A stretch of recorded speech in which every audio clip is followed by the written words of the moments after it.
Guys, we have to go at half two. We're gonna end the stream at half two. So we're gonna have to, you get me, speak very quick. Bismillah ar-Rahman ar-Rahim. Hello everyone, welcome back to the channel. Make sure you guys are liking, make sure you guys are subscribing. Thank you guys so much for joining us on another show. You get me, please hit the like button, please subscribe. We're gonna be talking about Isak, we're gonna be talking about Guehi, Mohamed Salah winning player of the season today. Big up to all of you guys, thank you guys so much. Anyway, joining me are Callum and Tom. Hi Callum, hi Tom, you guys good? You guys good? Oh look, Jamie's here as well. Hi Jamie, big up Jamie. Anyway, let's just get into it. Anyway, let's just get into it. Big up to all of you guys. Like the video, subscribe right now. Yeah. Laugh. Big up to you guys. Big up. Anyway, so let's start talking. So, hi, Callum. Tell me your thoughts on the pre-Isak movement quickly. Go ahead. You are hyped out the most. He's going to put a fucking timer on the screen like the Kopish call and show any minute. Go ahead. Yeah, go on. Sam, how are you, bro? I'm good. Don't worry about all that bullshit. Go ahead. Go ahead. Talk. Yeah. Oh, man. What are your thoughts on the free Isak movement? Do you think he's going to end up being a Liverpool player? What do you think of the latest news? I do think he'll end up being a Liverpool player. I think the latest we'll get him is January, but I do think we'll get him this summer still. I just think Newcastle have just obviously been inept in signing players. I think they will end up having to get strikers, regardless of Isak staying or leaving Newcastle. They still have to bring in a striker, at least one. They can obviously play Gordon through the middle like they did the other day as well. They've got more than enough wingers to do that. So, yeah, I still think we get him.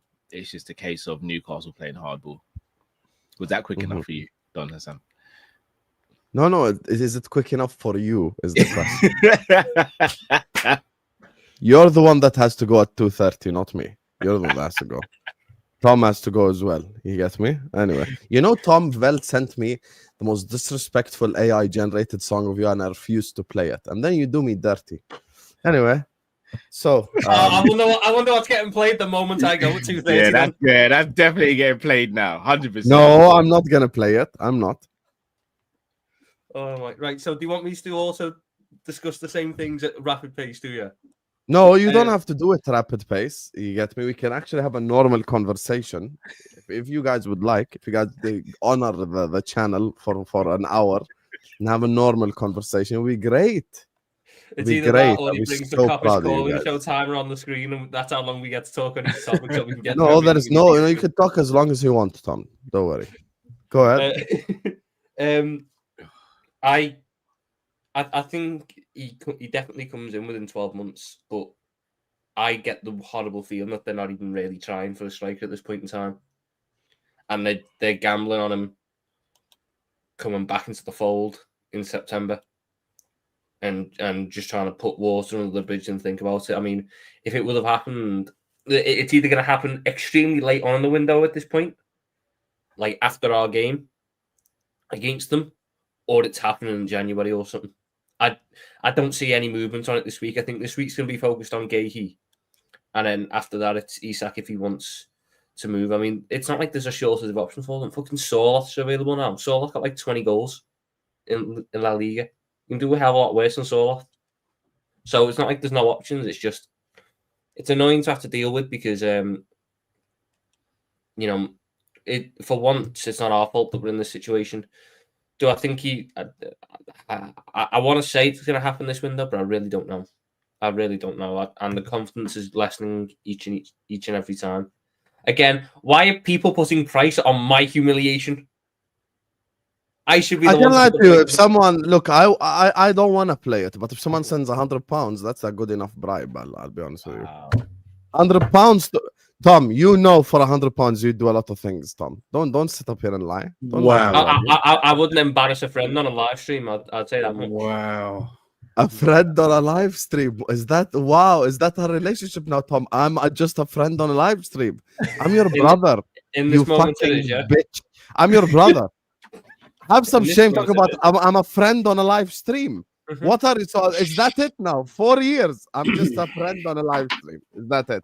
So so I'm to you, Mike Das. That's what I am to you. Wow. That's a friend on a live stream. Wow. Right, then should I say good friend? to say good friend. I'm sorry, chat. I'm sorry for this disrespect. All those Husam X Tom Littles, all the streams we've done together, all our history, and now my friend on live stream. I'm K-Mac to Tom, basically. So anyway, yeah. I'm friend on a live stream. Wow. So, spoiler alert: Tom is Husam's son. Possibly, you never know. Never know. Anyway, back to the topic. Let me just say this, and let's just be serious for a second here. I just want to be completely honest with you guys. Newcastle are fucking useless. There is no other way to say this in any nice way, shape, or form. It's the truth. They're useless. They can't get a transfer over the line to save their lives. Wissa has been twerking for Newcastle for the last month and a half. All four of us have been looking at all the Newcastle journalists. Every single person, every single Newcastle journalist has been telling us how badly they want Wissa, how Wissa wants them badly. They can't even execute a transfer where the player wants them and they want the player. It's just absolutely useless, to be honest with you. And I'm sick of it. And I'm sick of Newcastle, to be honest with you. I'm just sick of them not being able to execute this transfer and doing this friends and family project. Eddie Howe and his nephew or his brother are sporting director. Like, this can't be a serious institution. I thought they turned the corner with this whole Jacob Ramsey and Malik Tiao thing. I thought they turned the corner. I thought they did something different, like they're cooking or whatever. And then literally 3 days later, they can't even sign Wissa, bro. They can't even sign Wissa. A part of me believes still till this day, 11 days left in this transfer window, a big part of me believes genuinely, I still think Isak is going to come to Liverpool Football Club. Because I think there is way too much damage. I think the damage is like way too much. I don't think this is reversible. I don't think this is like something that we're going to sit up here and pretend that like Isak hasn't basically wanted to join us all summer long. The truth of the matter is the problem genuinely is they are failing to execute. And once again, every single time I work with a rival fan, they keep telling me, put the 150 on the table and he will end up coming. And I keep telling them, guys, the problem is not the money. The problem is the replacement. Once again, Craig Hope in his latest video, big up Sean who sent me the thing, is talking about Newcastle are not signing replacements. Newcastle are not finding a new player. Newcastle this, Newcastle that. It's the same stuff over and over again. I'm sick and tired. I'm just sick and tired. Like, even me, even as a content creator, I'll tell you something. Callum will say this. Jamie will know this as well. The reason why Tom doesn't know it is just because he's not consistent on his channel. Bro, even us, for us as content creators, someone came to me last week and I went on a monologue rant for 5 minutes. He's like, Husam, you're talking about Isak again. Habibi, what do you want me to do? Actually, what do you want me to do? What do you want me to bring transfer news from my ass? What am I supposed to do? This is we've been talking about this Isak shit for the last month and a half, but it's just the news. What? I can't do anything about it. Same with this Guehi stuff. I think we're genuinely at a point now where if I'm in Michael Edwards and Richard Hughes' shoes, I'll give it 2-3 days. And if they can't basically fix up, and if they can't get this whole thing over the line, I'd be looking at someone else. I'll be honest with you. I'd be looking at I'd be calling Madrid to go sign Rodrygo. I'd be doing something. I'd be doing something different, because I'll be honest with you guys, man. We're gonna sit up here and wait on Newcastle to execute. We're gonna be waiting for the next 3 years for them to get a player. At this point, it's actually so. If I'm a Newcastle fan, I'm livid at my own football club, because what the hell? For 2 months and a half ago, Isak told you I'm gonna leave, and you still can't get one striker. Do you guys notice they haven't even signed one? Not one, by the way. Not a backup, not a starter, not nothing. Just sat there. I still think we'll be fine, Husam. Not to mention, even when we get Isak, we still need to be on the phone to Real Madrid to try and get Rodrygo as well. Because we just need. Okay, but let me ask you a genuine question. I know Jamie as well. We're gonna let it Here's the thing. So if it's 24th August and nothing has changed, what are you gonna do then? What day is the 24th of August? Like, let's say 5 days from now. So Sunday. 5 days from now. We're not signing Isak before we play Newcastle. Things will happen after we play Newcastle. I think it's pretty obvious. Then they do not want to sell before we play them.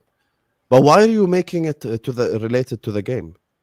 Because I just think they're being petty about it. That's the next thing that's stopping it at this point. Yeah, They just won't being sell petty. it before the game They're just being petty.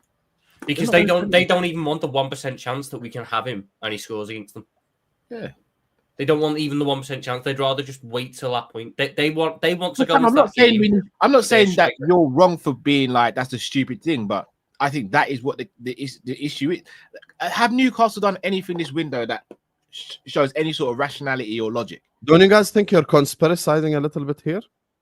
No, I'm just going off what David Ornstein and Fabrizio Romano said. Both of them said there'll be revelations and there'll be a conclusion after the game. So both of them have said that. So I'm just going off what they said. It wouldn't shock me if 24 hours after the game, Liverpool buy Isak. Yeah, it genuinely. It wouldn't shock. I also wouldn't be shocked, Jamie, if they use that game as like you know when that deal gets done. Let's say it gets done right at the end of the window. I wouldn't be shocked if in all the articles and stuff, it's all the directors met at the game and hashed out the deal on good terms in person or stuff. If we see Richard Hughes in the crowd at St James's, we know. Mm-hmm. There's no reason for him to be at an away game. But it's not going to happen before then. It doesn't make sense to happen before then. At this point, it doesn't make sense for it to happen. It doesn't matter when it happens now because he's got no fucking pre-season, so I'm going to be spending a month getting him up to speed anyway. They just don't want to do it before they play us. I've heard there's someone in the chat saying it. I've heard this online as well that it's Liverpool's fault because they hijacked Ekitike. Liverpool wanted Ekitike anyway. They'll always go by Ekitike. He was actually on their first choice. Isak is just an opportunistic signing. That's what people are not getting. Isak will happen. It'll happen this window because of the simple fact I don't think you can hold players hostage anymore as a football club. I think it's getting harder and harder to hold players hostage now. So, I think players want to go on and play for bigger clubs and, get that celebrity. That's what players want, man. Look at Wirtz, yeah? Wirtz wants to leave Brentford to go to Newcastle because Newcastle is a bigger club than Brentford. So he wants to go to Newcastle. He'll probably feel like that's a big club for me to go to where I am in my career now. I'll get a good contract, play in Europe with a very good side, bigger club for me. I want to go there. Isak looked at Liverpool and gone, it's a much bigger club than Newcastle. Where I am in my career, I want to go there and actually win things and not just compete with Newcastle and waste maybe my best years at a football club. Unfortunately, I won't win anything apart from a League Cup and that. He wants leagues and Champions Leagues as he go win that Newcastle in the next 2 or 3 years. By the way that Newcastle have executed in this transfer window, if they continue to behave like this, it's going to take them like 6 years to like win anything significant. Yeah. Like what is Isak supposed to do in the Champions League with Newcastle with the likes of Malik Thiaw and Elanga? Like what? Okay, so then what? Wow, we've got Malik Thiaw and Elanga. So exciting. Oh my God, I'm so excited. Newcastle are a serious Champions League competitor. Malik Thiaw is there. Bro, what is this? Like by the time Isak is like 30, they would have gotten their shit together. And it's not even like what City, like, because me and you were off age when City were like, the whole takeover thing happened. At the time, there was no like limit. There was no nothing. You could just go ahead, buy as much as you want. Let's go Robinho, Benjani, Joe, Elano. You get me? Buy every player under the sun and start to improve, and then go buy Aguero, and then go buy Tevez, and then go buy, like, you get me? There's no limits on spend. You get what I'm saying? But now it's different. You can't just stick Saudi Airlines, go like 150 million per year, and then spend as much money as you want because FFP, PSR. So that's the thing. The big problem is just seeing how he's going to possibly reintegrate. I think that what happened at Aston Villa damages any chance of that. And people go, Suarez reintegrated. We didn't call Suarez a money-grabbing bastard in the first game of the season. We didn't. They're burning Isak shirts, for goodness sake. The man's done. You know what I'm saying? He's not even he's been nominated for the biggest award, and he's not turning up because he's worried. He's stressed. He's He's not. I don't get why he's not going to the PFA thing though. He doesn't do because he'd be interviews. asked about it. Because Yeah, they do interviews. Oh, and stuff, he'd be interviews. asked about it, and he's not doing any of that. At the end of the day, look, the whole Ekitike thing is hilarious because Which time is the award, by the way? it's like 7, 8 o'clock. Oh, fair. And why is that award season happening when the new season starts? Yeah, No I idea. No idea. Just Yeah, Utter that's woke what I'm saying, nonsense, that by makes the no way. sense. Utter woke nonsense. But on the Ekitike thing, the part that gets me is you should let them have Ekitike. We were going to. If We they'd weren't. sat there, no, but if they'd sat there and went, right, we'll give you Isak, we'll sell Isak this window, but let us get our striker in first. I have a feeling that the club might have went, look, we can find someone else. We can find an alternate. Isak Yeah, was above Ekitike, so they could pivot second choice target. But what happened was Newcastle thought they were Billy Big Bollocks because they got 5th place and thought they could bully a club like Liverpool. They sat there and went, we're not selling Isak and we're going to get Ekitike. And we went, okay, Ekitike come to us. And he went, oh, fuck off, Newcastle. Sorry, we shouldn't say that now. It could be offensive saying the term fuck off in chance. So we can't say that now. He said, no, thank you, Newcastle. I'm going to go join Liverpool. And then Isak went, well, okay. Well, I don't want to stay here if you can't get any targets. So I want to go. I want to join a club with ambition. So now, this shit out of luck. Maybe if at the start of the window, when they were looking for targets, they went for more guys like a Visser, guys who are at Brentford and don't have, the Man Uniteds and the Liverpools and the Chelsea of this world after them, they'd win their fucking battles. Because that is where they are. They are the best of the rest. You don't beat the big guys when you're not even in that category yet. Newcastle were never beating Liverpool to a target this summer. They were never beating United to a target this summer. They were never beating Chelsea to a target this summer. Look at the ones they've managed to get done. Alanga had little to no competition.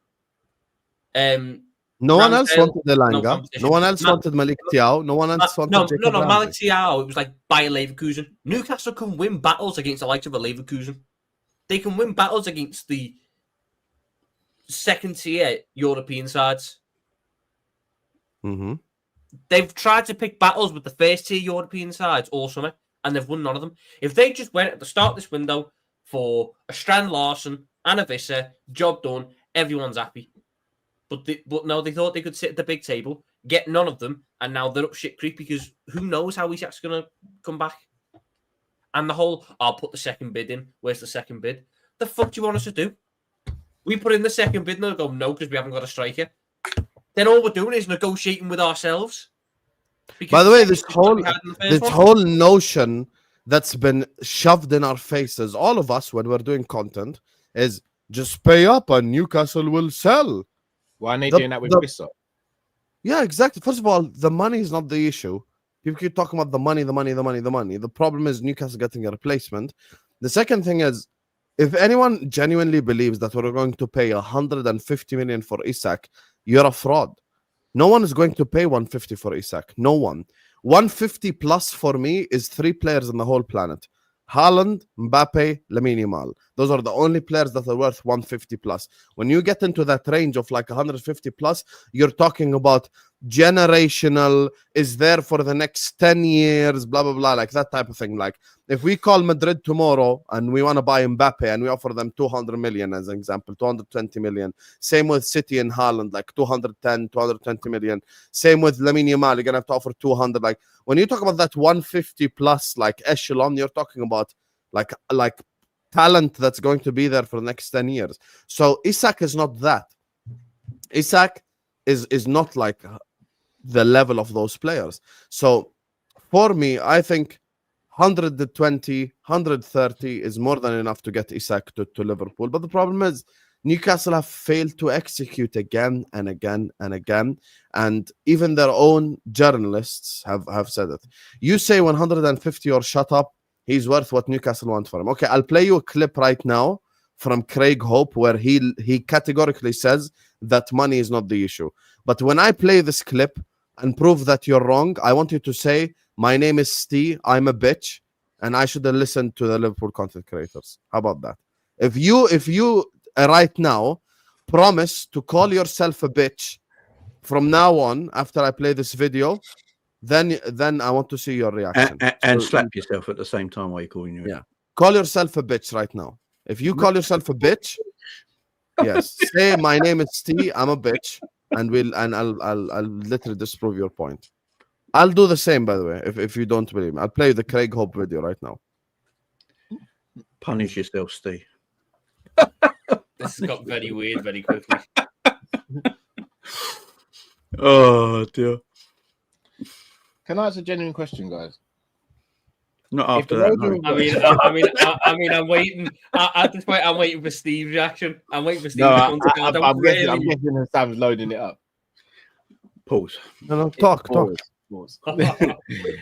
If we were Newcastle fans, what would we want in this situation? To Isak to leave. Would we want him to? Yeah, I wanted Coutinho to go after he did what he did. At this point, probably. Because it's the fact that he's shown no desire to reintegrate. It's the fact he keeps turning down any contract offer. I personally think what Newcastle is doing worse than what Isak's doing, but it's just me. Look, if you can tell Newcastle fans that you don't know what Isak's coming back is the main sort of crux of the argument. If you can guarantee, if I was a Newcastle fan and I was being told you can get Visser and fucking Soloth, for example, 70 million. Do you agree first? Do you agree? If I disprove your point, mister, it's about the money. All I want you to do is just say I'm a bitch and I should have listened. That's it. I don't think any man's go agree with that. So let me show Steve. He's worth what Newcastle want for him. Let's just go. I'm gonna play you 2 clips from Craig Hope. Which is find the 2 strikers they need and then negotiate that fee with Liverpool. I honestly don't think lots been made of Liverpool have got to come back with £150 million. Of all the obstacles there is to Alexander Isak going to Liverpool, I actually think the club's agreeing a deal and Liverpool coming up with the number they know will facilitate that deal. I don't think that's the biggest obstacle here. I really don't. It's more so Newcastle being in a position to return to the table. I say return, they've only been there once and that was for 2 seconds when they rejected the £110 million bid 2.5 weeks ago. For them to sit down and negotiate, it's got to be right for them and on their terms. But they haven't been able to sort their terms. They've tried, they really have tried. Wait, it doesn't end here. This week, and it's a great phrase. I'm going to use it in this video and copy and probably every video between now and September the 1st. Time kills transfers. And right now, time is running out for Alexander Isak. Time might not be running out for Newcastle. They've tried. They've gone after those 4 or 5 big names. If they sent that high-powered delegation to Leipzig last week to close the Benjamin Sesko deal. If they'd done that, Alexander Isak would probably be on his way to Liverpool now. Before that, they tried for João Pedro at the very start of the window. There was messages at the time that João Pedro was coming into play with Alexander Isak. He wasn't. Newcastle knew then that Isak wanted to go. If they'd done João Pedro, Liam Delap plus Johan Wissa maybe. Pedro, Sesko, who else was there? There was other names in there. Mbeumo, Hugo Ekitike, of course, who eventually went to Liverpool. If any of those had happened, the Isak deal would be moving by now. But it's got to a point, and I explored this in the video the other day, where those options are running out, and again, Eddie revisited that today. So it's got to be about quality. We're not just going to bring in a player for the sake of it. I wrote about this yesterday, Newcastle's recruitment record, and this is the feeling. There you go. So I've got 2 videos from a Newcastle-based journalists who literally made it clear that it has nothing to do with come back with 150 million. It has nothing to do with that. It's literally them not being able to sign a replacement. So now what? Say it, Steve. Say it, Steve. Say it. Go on. Say it right now. He has replied to something. Say it. Say it. See, just by the way, just the start of the first video. Just listen to what he says at the start of the first video. I'm not going to play the whole clip again. Just the start, the first 10 seconds. Just listen to what he says at the start. Which is find the 2 strikers they need and then negotiate that fee with Liverpool. I honestly don't think lots been made of Liverpool have got to come back with £150 million. Of all the obstacles there is to Alexander Isak going to Liverpool, I actually think the club's agreeing a deal and Liverpool coming up with the number they know will facilitate that deal. I don't think that's the biggest obstacle here. Heard that? I don't think that's the biggest obstacle. There you go. Yeah, I think 120 million does it personally. So do I. Why are we sat here bullshitting, guys? Between 120 and 135 for me, and it's done. Yeah. But they have to bring in some reinforcements. Like, it's 150 just a made up number. Yeah, who are they actually linked with at the moment? Newcastle. They're No linked one. with the. They were linked to David Ornstein said they're linked to that Wolves striker today, aren't they? Strand Larsen. Strand Larsen. But that won't happen now because there's not enough time for Wolves to get their replacements.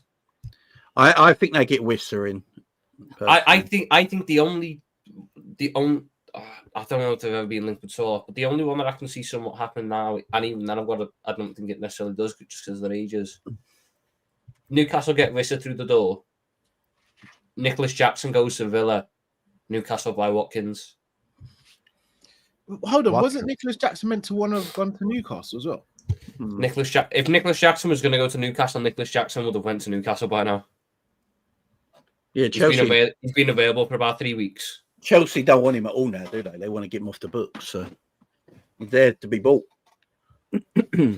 I do think there's a world where they only get one and sell at this point in time.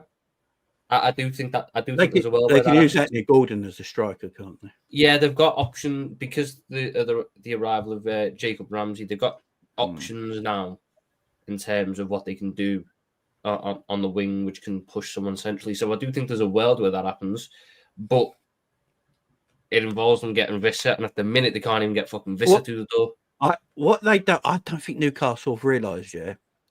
If they sold Isak tomorrow for 120 million, they're probably going to get a lot of that guaranteed. They can go out anywhere and get a striker the next Mate, day. the 110 that we offered them was 110 million guaranteed. Guaranteed. They could have taken it and gone and got 2 strikers by now, comfortably, and wouldn't have worried about PSR because they got guaranteed money. Wouldn't have The mattered. strikers, though. That's the problem. It's not just the strikers they need. They need a centre midfielder. They need another centre back. They got Ramsey, ain't they? They got Ramsey in, didn't they? They've bought all the other positions that they need, really. They bought the centre back in Malik Thiaw. They've got 4 centre backs now. That's about as good as they're going to get because they're not selling Shaw, Dan Burn, or Botman. Centre mid, they got Ramsey who can play there. On the right, they got Alanga. In goal, they got albeit Ramsdale is Ramsdale. They've got Ramsdale. Fullback wasn't really a problem. It's just the striker position. Now, if they get Visser, who knows how it changes? But the fact of the matter is, they cannot even get Visser. Listen, let me just grab these super store, move on, talk about Mark Guehi as well. Big up to all of you guys locked in. Make sure you guys are liking, make sure you guys are subscribing. You get me? I got to hurry up with these sections because everyone has to go at 2:30. You get me? So we only have 45 minutes left to talk. So big up to all of you guys. Big up to Dog Toffee Noon. That's how I make it up to you, bro. Pause. But I make it up to you. No, it's okay. You don't have to make it up. It's okay. It's okay. Callum. Big up the panel and Tommy Blue. Choo choo is what Dog Toffee Noon is saying. By the way, guys, we have 1,000. Wow. Thomas That was what the Tom Little AI generated song was about, Tom. I didn't play it. No. Didn't even play it. By the way, guys, we have 1,500 people in here. Ain't even at like 500 likes yet. Can all of you guys just close the live chat, hit the like button right now? Have some shame, guys. Let's hit the like button. Every single one of you guys right now, hit the like button. And please subscribe because I'm 2 subscribers away from 57.9K. So let's get to our next milestone. All of you, please hit the like button, subscribe right now. Big up to Anfield Road who says Newcastle could have gotten Elliott, Diaz, Nunes, and Doak. Probably. they probably could have. I won't even lie to you. Big up to Tapello who says have some shame, Don Husam. Liverpool have not bid 150 million. Andy House saw you paying first without any negotiations. Boom. 160 million, he'll get Jackson, is what Tapello's saying. Listen, I just don't think. Some people, people in this 150 million pound. Oh, if Eze's going to Spurs, we ain't getting Guehi in. No, I think both happen. I think both can happen. At the end of the day, the Guehi situation's separate from the Eze one because Guehi's got in the last 12 months of his deal, so it's not like they can wait for next summer and sell him. If you wait for next summer, he's gone for free. He's the one they kind of need to get off the books. I think if they sell Eze and Gladstone, I think Gladstone leads, man. If they sell Guehi as well. I'm just gonna say that. I think Gladstone. I think Glasner kind of knows with Guehi though. And again, it's basically now about whether or not they get the good replacements in. So I can't remember who I saw they were linked with at centre back to replace Guehi, but it was a decent enough little player to replace Eze. It's that El Canous. Yeah, Diamande was one. There was another one that came out recently. Who was quite good. No, Xhaka, the fellow that Arsenal wanted a couple of weeks ago from Rennes. He's all right. They were linked with El Canous to replace Eze. Is he as good as Eze? No, but is he a decent enough little player? Yes. Who knows how it changes as well, depending as the window goes on.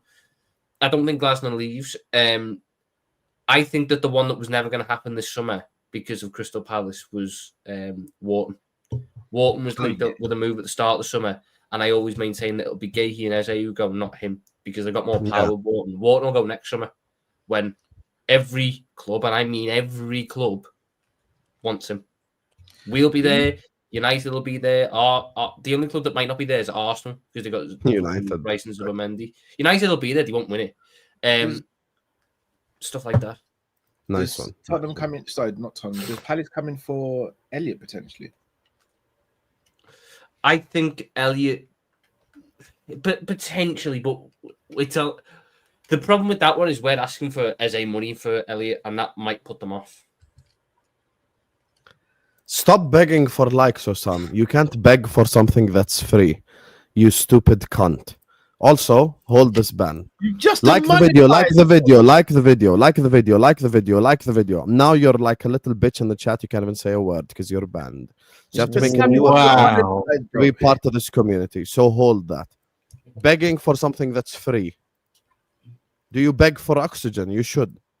Big up to Musa who says, can you guys talk on the Chiesa song chat? That song has been going on for a year, but only now people are finding issue with it by people, not even Juve fans or Italians, by the way. Can't believe the discourse. Yeah, bro, that's the thing for me. Like, it's just people are trying to like. First of all, like I saw even big like Newcastle accounts tweeting it and stuff. They have not. We've been singing this song for the last year. No one ever brought this up, ever. What is because Liverpool are like the villains in this transfer window, all of a sudden people are bringing up the keys. What's the issue with the song? So some fucking crying into rain because of the Heisel thing. No, but it's not even that one. That's the part that's not even got certain one. So there's an athletic journalist today who's ran with it and made a whole thing of it. His issue. Yeah, I saw that. His issue is the sentence. Fuck off, Juve. That's his problem. The words "fuck off, Juve" in the song. We have songs where we say Manchester's full of shit, Everton are blue and white shite. We tell United, we tell Everton, we tell Chelsea, all to fuck off. He's never had an issue with any of them. What's the journalist's name? Simon Hughes, who's had a wonderful history. He's had a wonderful history. Simon Hughes, then. Should we just change the lyrics? No, because.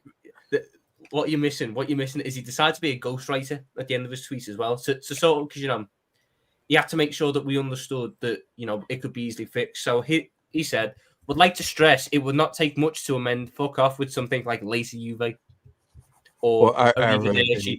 Yeah.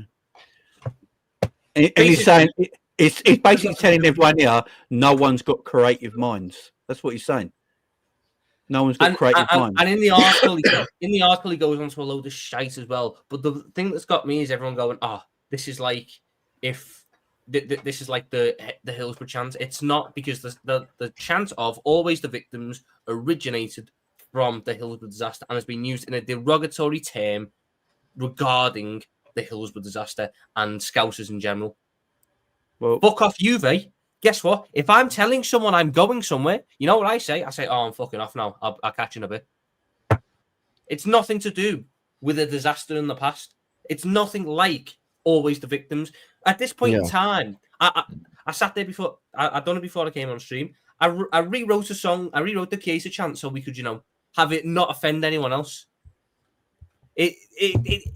You have to go into about fucking 5 lines of detail per line just to make sure that you've covered all bases so no one can be offended by anything that could be in tune with it. What the fuck are you supposed to do? It's not like you said, been here for a year. I just read the article.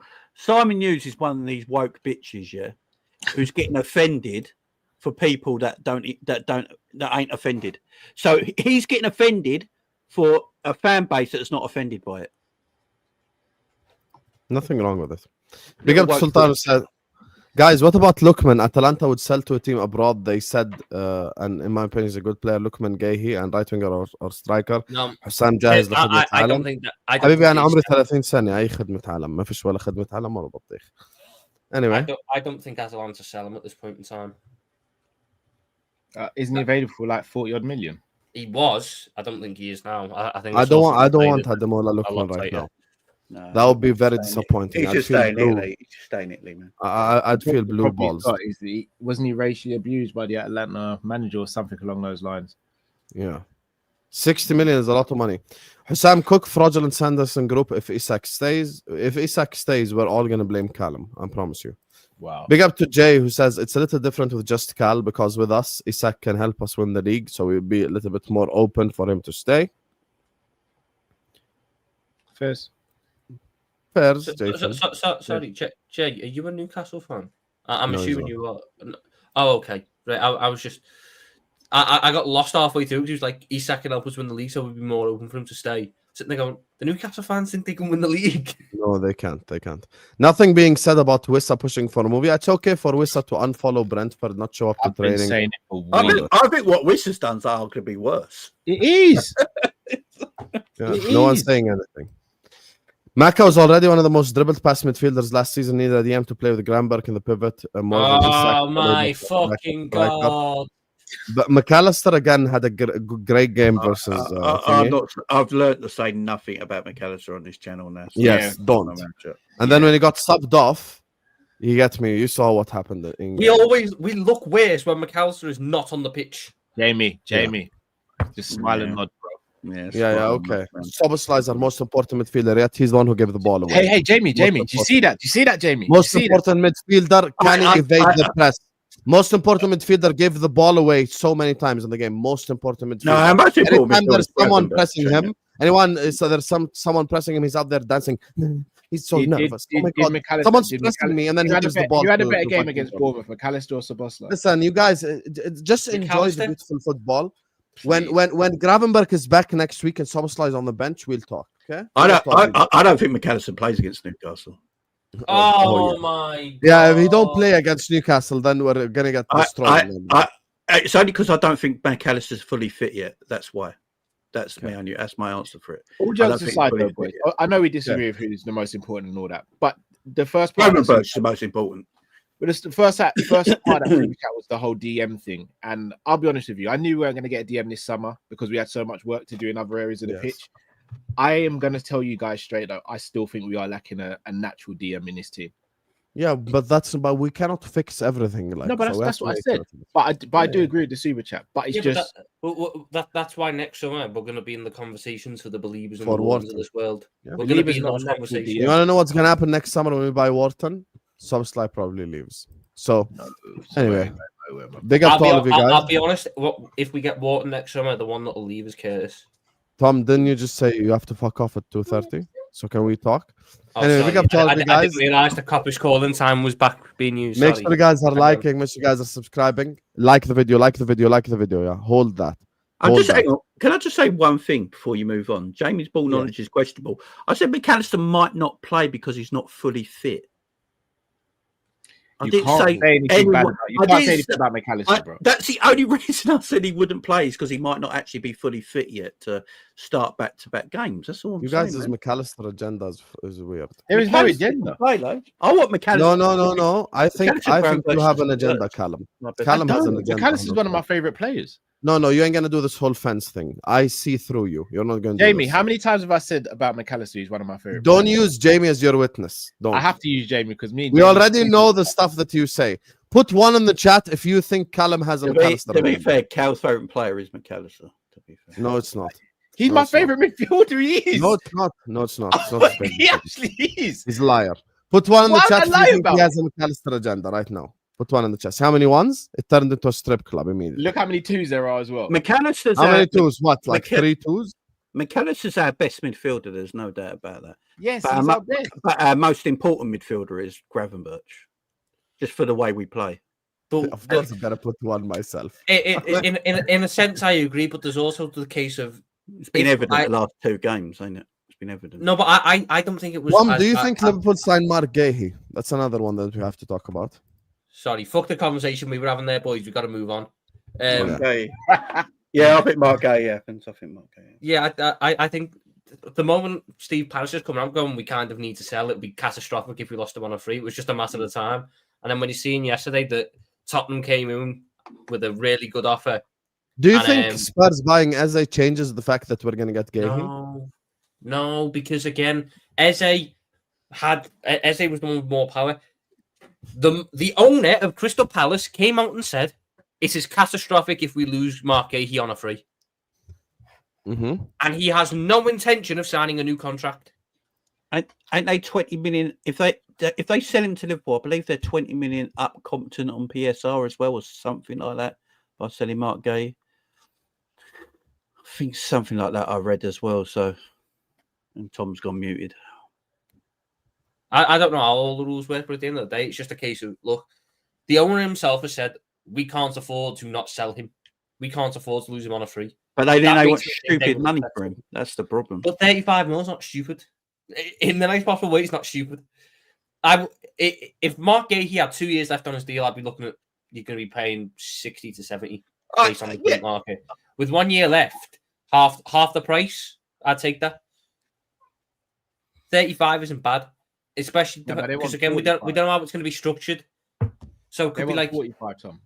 They don't want 45 though. Everyone wants 45 until you get into a week left Liverpool, when you have to sell them. Liverpool have offered 35, and that's their apparently sticking point right now. Yeah, watch it. We'll offer 35, and then it'll be okay. Well, it'll be 35 guaranteed, and the payment terms will be nice and everything. It'll happen. I have complete confidence that it'll happen. The player wants to move. Palace wants to sell. We want to buy. It will happen. This is the one I've got. Yeah, but the thing is, like, Guehi is not going to force a move, though. Yes, but Palace need to sell him. This is the part which the owner has come out and said, we cannot afford to not sell him. We cannot afford to lose him on a free. That is the part. I don't care if Mark Guehi's sitting there going, I'll be all compass mentis if I stay. The owner has come out and said, we cannot afford to lose him for free. He has very clearly said, I won't sign a new deal. So it's either he goes now and they get the money, or DEFCON 1, the worst thing that could happen for Palace happens and they lose him on a free and they get no money to reinvest. I think Liverpool are looking at Mark Guehi to be our kind of John Stones, and that's why they're so in for him. So I don't think Guehi would just play centre-back if he comes to Liverpool either. And that's why he'll get a lot of game time. I think you just get a lot of game time because we need to rotate centre-backs. I do think there's a world where he can do a game or two at DM, but ultimately I think it's a case of Canate needs rotation. Van Dijk needs to be rotated because the man is 34. He can't play in 50 games a season. But even then, if you get Guehi in, even if you think Canate needs to be dropped, you've then got someone suitable to drop him for. Yeah, so, Guehi's quality to come into that. He's gonna get all the game time. The fact is, he's agreed personal terms. If he wasn't sold on the idea, he wouldn't have agreed personal terms. He wants to move. He's agreed the terms. He's turned down other clubs saying that he wants only thingy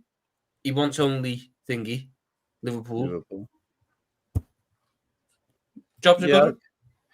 I can see if we do get Guehi through the line, I can see games where we bring a midfielder off and put Guehi in alongside Gravenberch or something like that. You know, just go a bit more defensive minded in that area.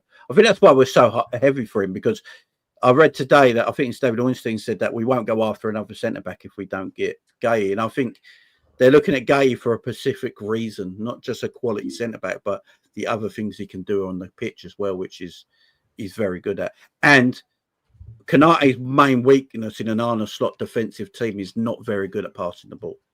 And Guehi is excellent here. Can I offer a different suggestion? I think not only does he rotate the centre backs, I think it gives us the option to go 3 at the back in games. Is it just me or Callum's mic is low audio? Oh, what about now? Can you hear me now? Yes. I can hear a booming voice. I think there are times where we can actually go 3 at the back. If you look at when Endo came on against Crystal Palace in the Community Shield, there were times where Endo actually was playing as a centre back and Virgil was actually moving into midfield. Not saying that he's going to replicate those tactics. That was just something that he'd done to deal with Palace, though. That because he wanted to do this weird fucking man marking thing. And No, but that's what I'm saying. Endo couldn't do that. If you bring in Mark Guehi and you go Konate right centre back, Virgil as the sweeper, and Guehi left centre back, but he wasn't playing Endo at centre back though. Endo was man marking someone. So Endo was playing DM, but Eze was dropping onto the defensive line. So Endo was actually playing there. Because McAllister was doing the same. McAllister was doing the same thing on Salah. Not as much as Endo. He was because the second goal that Crystal Palace scored comes as a result of that. I was there. Yeah, and I've also watched the game. I've done analysis on it. The second goal comes from the point of McAllister being in the defensive line. You were at Anfield, Callum. Not at Wembley when Crystal Palace. He was at Wembley for the Crystal Palace. You know when he interviewed Van Dijk and done all the Fenway Sanderson group things. But I'm saying in that game, McAllister and Endo, when they came on, were told to man mark Star and Eze, which meant they were going into the back line all the time. We were playing with the back line as much. It was because that's where the fucking second goal comes from, Cal. The second goal. How are you telling me the second goal came from there? Because we'll use one the ball from Gakpo. The ball came to Wharton, and Wharton curled the ball around McAllister. McAllister wasn't playing in the centre back position. So. The point is, when we clear the ball, we have the back line all set up. McAllister, it's kerkez out far left, McAllister, Van Dijk, Konate, Endo, and Frimpong. The moment we clear the ball, McAllister jumps up out of the defensive line. He jumps up out. Sar's then unmarked. So McAllister's completely ignored the instruction. He's jumped up to try and press. Sar's unmarked. Wharton plays the pass because McAllister's jumped out. Instruction. Virgil should have been seeing where Sar was. What are we doing here? Virgil's because Van Dijk at that point in time has seen McAllister jump out and went, fuck, I'm going to step up with him, thinking that everyone else is stepping up, but no one else has stepped up because McAllister has jumped out unnecessarily. But Van Dijk hasn't made the mistake because McAllister's the one who's left his man. Mistake when he's behind McAllister. Pause. Because he's watching what McAllister's doing. Exactly. So if he's watching what you do as a defender. Hold on. If you're the centre back and you watch your midfielder go and attack the ball and he doesn't get the ball, why do you then start running towards it? Because that's not his job. But Cal, that wasn't McAllister's job. McAllister's job was to stay and mark Ismaila Sarr. Okay, yes, all right. So McAllister's job wasn't to do what he did. So why is Virgil then not going to do his job, which is to defend and mark the space that McAllister's left? Because Van Dijk is trying to make up for that in another way. Now, maybe we agree or disagree on how he's trying to make up. He's going. He's going then. No, because this is what Virgil's doing. No, McAllister jumps up. He's not, though, Cal, because we know he isn't. McAllister jumps up, and then Van Dijk sees that and steps up. But Frimpong and Konate don't step up with him. So when you look at Sarr is actually in behind Van Dijk, but Frimpong and Konate are playing him on. Now, Van Dijk either should tell everyone to step up, which he doesn't do, or he should hold the line, which he doesn't do. I'm not saying it's not a Van Dijk mistake, but to say that, what he should do is step over to Ismaila Sarr. No, because the fact of the matter is... who's at fault? Who's at fault for the goal then? I would tell you. I think McAllister's at fault because McAllister should jump in the way he does. What are we doing? I would tell you what's wrong with Liverpool and why Virgil and Konate, I think, are making mistakes the last few games. As you know, guys, everyone knows I like Szoboszlai, but when Szoboszlai plays central midfield, Szoboszlai vacates his area a heck of a lot, right? And when you've got a midfielder that vacates their area a heck of a lot, one of the centre-backs will try and go into that space because we play that high line. Once one of the centre-backs go in that space, they're hoping the other centre-backs or full-backs are following them forward, which means they're always out of position, which is why I think Liverpool defensively are at their best in that central midfield area when it's McAllister and Gravenberch, because they will sit a little bit more. I think that's been one of our problems in the last couple of games. As much as I like Szoboszlai, he does vacate his central area a heck of a lot. Do you remember when Benitez had that same issue with Steven Gerrard? That's why he played him right wing. Yeah. Because he vacated his central... Yeah, he played his central area. He vacated it too much. So centre-backs were having to push into that vacated area, and it left gaps and openings for counter-attacks and people to easily walk through you. that's why I think Gravenberch and McAllister are so important as that partnership to sit there in that double pivot. I agree. Ultimately, I think these are teething problems. Again, the team has to adapt to how we play with Wirtz in the team. The team has to adapt with how we play with Frimpong and Kerkez. There's a lot of adaptation. I don't have an issue with what's going on right now. It just is what it is. Like, Can I discipline my Scouse kid? Wow. Sorry for providing correct tactical analysis, people. If It you wasn't want correct, incorrect tactical, it is though, because I've got the photos up. I've got the photos up. Photos don't tell. Come on, Tom. The You photos know. tell me exactly what I need to know. No, they don't. They bro. do. No, they don't. They tell Photos- me that McAllister's job all game was, once he came on, was to man Tom, mark you cannot Ismail use a Assar. photo to depict. I can know. No, you're better off using a video because a photo. doesn't tell the whole story. And then I get Paul Husam copyrighted. Is that what you want? You want? No, I'm not saying that. But channels all right. Take So it down. Callum don't care about me getting copyrighted. Here's the thing with a photo, right, Tom? A photo doesn't explain what's happening before that situation or what happens after that situation. A photograph is a still image of what is happening there and then. It doesn't That's why tell I've the not got full one. story. That's why I've not just used one photo. I've got three. I've got four. You can have all the pictures you want, Tom. Effectively, Virgil van Dijk didn't do his job, which is to be a defender and to spot and suss out the danger. Hence why we conceded a goal. Hence why he, in the media scrum afterwards, says, I was at fault. Or was he just lying? Van Dijk's always going to take goal the was blame. more on McAllister than Gravenberch. Van Dijk's So you're always going to getting take the blame. supported as well by selection. I don't need the selection support though. I appreciate the love, but it's not Okay, really. fuck It's not the most positive support. Fuck your super chat selection. Fuck your Tom support. No, I said I appreciate the support, but I also want to. So to back up my point further, remember the block that Kerkez makes, which there's the handball thing from it. Why does that come about? What does all this have to do with Mark Guehi? Can I That understand? come from McAllister tracking his runner and missing the header. Who was his runner? Yeah, hold on, Tom. You do know that tracking a player and then playing at centre back are two different things. So let's. By tracking his runner, he ended up playing at centre back. That's what he done. No, he doesn't end up playing at centre back. He does. Tracking. Tom, what are we doing here? We play. What does all this have to do with Guehi? Can I understand? I'm Because trying to relate. Mark Guehi will be. So you're saying Cal's saying we can play the back three, but Liverpool only play with three centre backs in very specific situations, and it is only ever done when one of the midfielders comes in to the back line. So I don't see Liverpool lining up with three centre backs on the start. I never said we're gonna. Guys, no, in game. So what? So you're gonna. So let's. Hold on, you're gonna play Mark Guehi at centre. Anyone in the chat? Anyone in the chat? When did I say we would start games with three at the back? Anyone? No one. Anyone?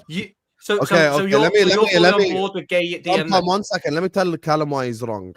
The reason why you're wrong is the following: all these tactical adjustments, people need to keep in mind who we employ at this club. With Mo there, we cannot do three at the back. We just can't. It's impossible. Of course, I mean, you can. Why can't we? You could do. I don't see it. Because then you're gonna have to play two midfielders and three up top.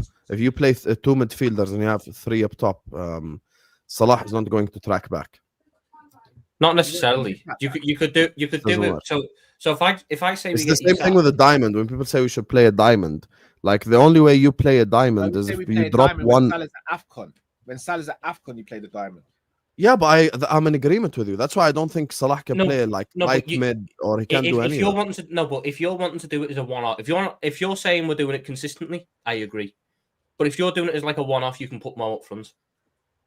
Yeah, okay. You're arguing something I'm not. You're arguing something I'm not. If we're going away at Man City and we drop Ekitike and we play Salah and Isak up top together, that can work in a diamond. Hold on. Are we saying a 3-4-3 with Salah as a right-sided centre forward or right-sided winger or right-sided forward can't work in a 3-4-3? No, because we need three midfielders on the pitch at all times. With the beauty of having an Ekitike in the team, or if an Isak, if we get him, is that they're comfortable enough to drop into the space, collect the ball, and turn and move with the ball. We get him, Mr. Sanderson group. Wow. Hold on. So Ekitike, who we already have, can't do that. We can absolutely play a 3-4-3. You're missing the point. Because of who Salah is, we cannot have at any point in time less than three midfielders on the pitch. I don't think it's possible. Of course you can. We can. because you've added a Nope. centre back which gives you insurance at the back, But- which allows Frimpong to push further forward, to allow the team to push further forward. Of course we can. I think when Salah's at AFCON, Liverpool might play like a 4-4-2 diamond. Yeah, I agree with Jamie it completely. that makes the most sense. When Mo is at AFCON, 100% we're gonna play a diamond and then put Isak I'll and be kerkez honest. on. When Mo's at AFCON, you're probably just going to see Superchats play on the right or Chiesa play on the right. I don't That's think he Jamie's changes point the system. just now, which is if That's when not how a diamond works. no, I know he's going to be a right center midfielder, so he's not going to be No, right but winger. I mean, he. But he'll I think occupy he's that just gonna space, play. Tom. But that's not how the diamond works either. The Tom, diamond it's the works on same the thing. full back. Remember when Rodgers did the diamond? Mm-hmm. Yeah, so even on paper he's not there. It's basically the same concept. You get what I'm saying? When Rodgers done the diamond, we had fullbacks who couldn't attack. Now we have fullbacks who Johnson want to could attack. Glenn Do you Johnson. just want to argue for the sake of it? Hold on, Thomas Sly, if Glenn we Johnson play this came with two formation, attacks. Thomas Sly is going to be on the right-hand side doing this. Oh, okay. No, Okay. you want to say Glenn Glenn Johnson? Johnson's game was to attack. That's fine. That's the That's best fine. attribute of Glenn Johnson's game. It wasn't even a fucking good attribute as well, actually. But Oh that was what my! he wanted to do. But who played on the right? Jordan Henderson, who was the more defensive one. You can't do because of who's on the right hand side. For So who's the more defensive one? Thomas Sly. That's my point. I'll be honest with you, not Tom. more defensive Tom, than any more other midfielders. Tom, I'll be honest Just with you. At much this more. moment in time, you're just arguing for the sake of it because I'm actually agreed with you, and you just want to argue. When we played the diamond with Brendan Rodgers, Glenn Johnson was the one who was marauding up and down. Flanagan would pick his moments because he wasn't that strong on the left-hand side. He had no left foot, and he wasn't the greatest in attack. Therefore, Coutinho played as a left-sided Flanagan goal eight against sometimes. Spurs was cold. I can't lie to you. Yeah, but that's one occasion. Coutinho played as the left-sided eight who was given more freedom to go forward because Flanagan would be the one who'd sit back a lot more during the game. All we'd have to do is something similar to that. Just because you play a system doesn't mean you have to replicate what other teams do to play the system. Slot is a different manager. Cal, I think the diamond can work. I just don't think he does it. I just don't think he changes the system that drastically. I think Liverpool want to get Mark Guehi in because it helps us with our defending transition. It helps That's us with why everything.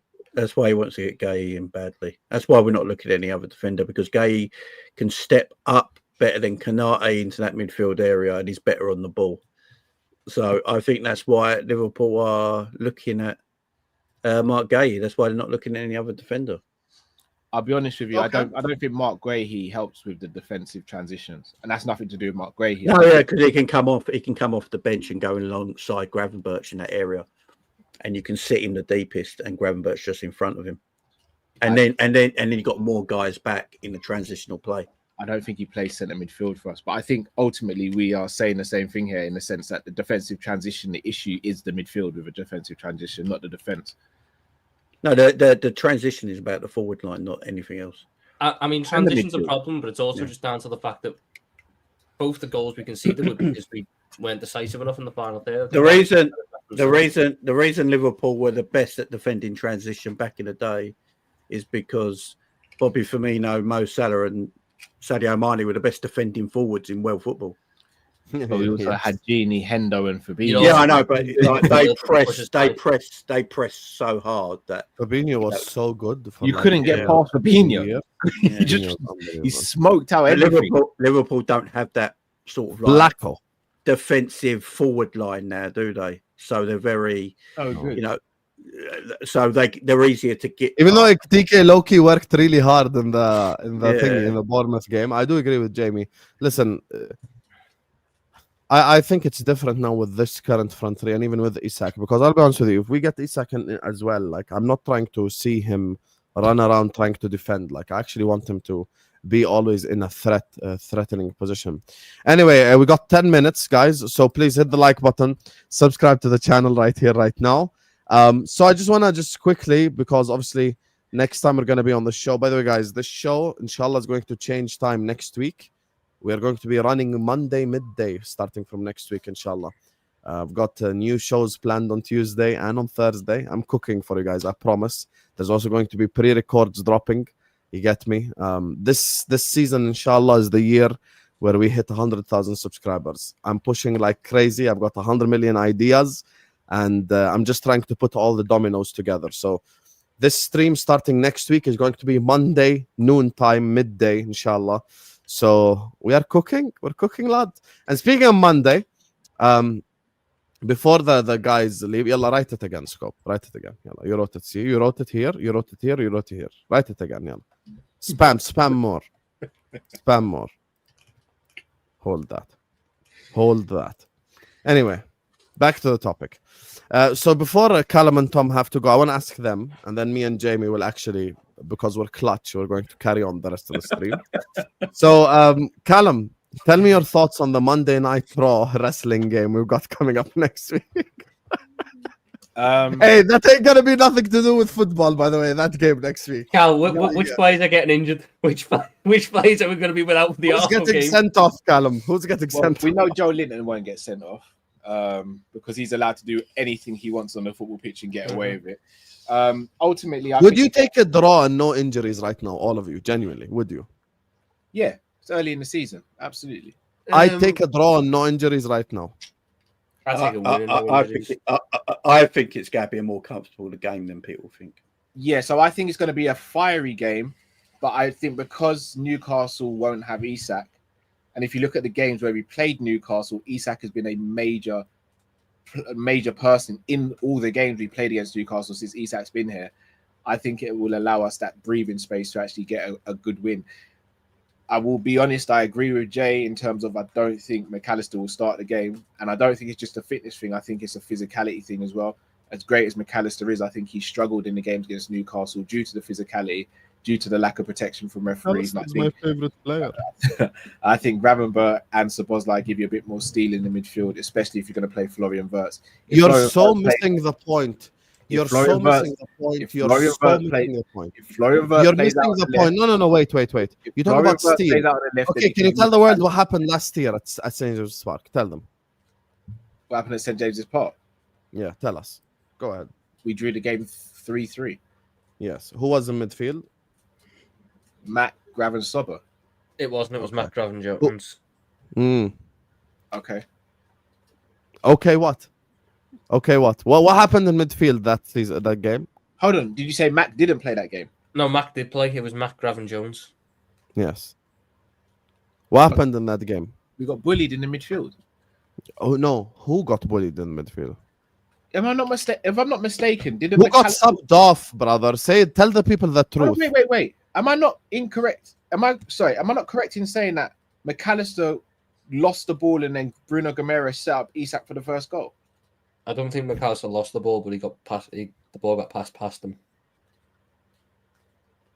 Husam? Can you actually be honest? No, Husam, could you answer what I just said? Okay, but when you answer this, how this works? I asked you a question. I just and want to then know. I'll answer any question you want. I just want to know what happened with McAllister in that game. Who got bullied in that game and then got subbed off? Tell the world. Be honest. You're an honest man. You're a man of God. They all got bullied, bro. What are we doing That's here? not the question. That's not the question.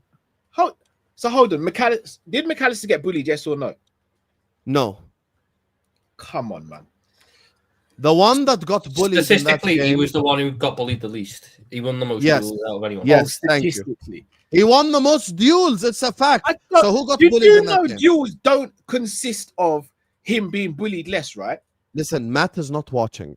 You don't have to protect your partner's ass. Because we're doing this whole just because he won the duels, he didn't mean he got bullied just like the others got bullied. Like, what are we doing here? He got bullied in the you cup notice final, how he can't just like answer the question. He can't They answer the got question. bullied in both games. Who got bullied the most in the midfield to the point where he got subbed off? They all got bullied, Husam.